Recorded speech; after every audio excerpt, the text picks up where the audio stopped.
ene enkola Jebamukuteemu mwana muwala ono yankanze. Maze ebbanga lyemmaze wano ku Dubai mu UAE nga sirabangako kintu kifaanaganako bwe kiti nga kikolebwa omwana ow'obuwala. Soko ulile wano. Kati yabadde adduka. Kati ono waliwo badde yabadde ng'alina pisto. Wajja amugoba. Kitegeera. Ati yavudde buvi wano mu korido bw'ati n'agimulya. Embadiya? Yennyini kati oli mu bulago? Kati yo musirikale aw'emmundu eyatuuse yamutemye butemi bwala eyamutemye omwana n'alya eddongo. Omwana we yalidde eddongo ono w'emmundu n'amunyigira wansi. Kati oli ne bakwata omutwe nagwo ne bagonyegera ku ttaka nga teguvaawo. Kati ono n'anyweza n'amuteekako n'evviivi n'anyweza emiguwa ne giruma. Amulidde embaddi yeeni ero yennyini ey'omu bulago.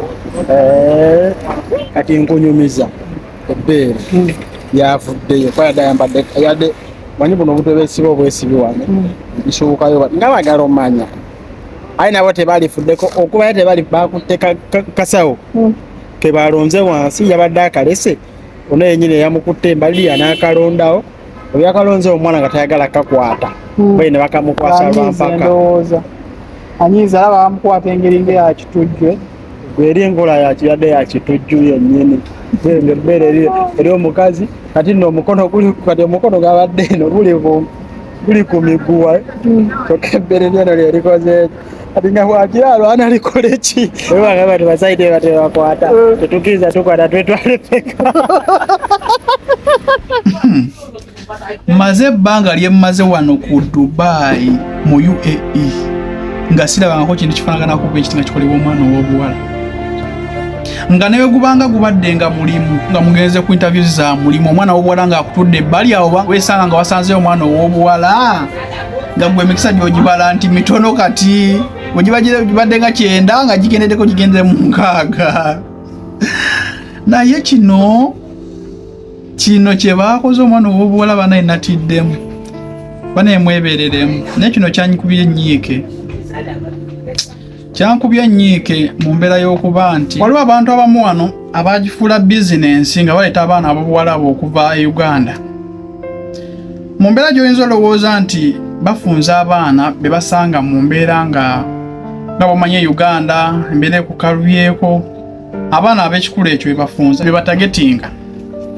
N'amuleeta wano tugeze nga amutaddemu esse amutaddeko mu obukadde nga 4 n'abala nti ye agenda mujjamu obukadde nga 10 ku 11 awo. Kwegamba bo bagifuula bizinensi. Njukira waliwo vidiyo gye nakolako wano eno twali tunoonya abantu b'omwana omu ow'obuwala bambi yali afiiridde wano eno nakola vidiyo eyo naye njukira nga maze okukola vidiyo nga gipositinze waliwo omukyala yajja wano eno okubaako byagula. Omwana yali amumanyi nemunyumizaako nga bwolanyi mu mbeera y'okuba nti olabye Munnayuganda munno wano tayinza okuba nga omuwala oyo amumanyi naye n'abaako kyatuyamba okufuna abantu be. Omukyala yali amanyi omuwala oyo naye omanyi bwe yaŋŋamba newunyisa nnyo. Omukyala yaŋŋamba nti afe yagaana okukola. Naye ng'omukyala oyo nagenda omubuuza nga mmumanyiiko. Omukyala oyo nga y'omu ku baleeta abaana ab'obuwala wano eno okukola emirimu egyo gy'okukikuba. Naye nga singa omanya okugaana okukola kwe yali ayogerako ng'owera n'ennaku omuntu ayinza okuyimirira n'agamba nti afe olwo omulimu ogwo omuwala gwategeeza nti gwe yagaana. Omuwala yagaana okugenda ku kikubo nga bw'omanyi.